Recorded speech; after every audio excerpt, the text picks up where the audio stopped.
Ano po, ang lulutuin po natin ay piritong bangus na sinigang po. Pirituin muna yung bangus, bawang, sibuyas, luya, kamatis.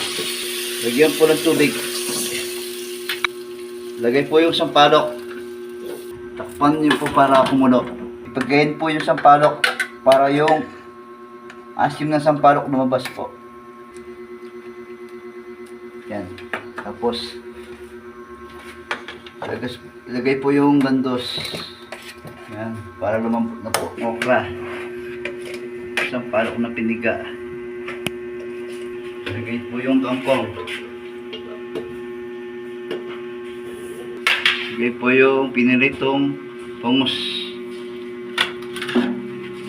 Lagay po yung siling cream.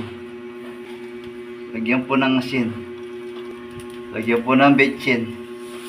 Pag kumulo po, luto na po. Sigurado maan rice ko po dito.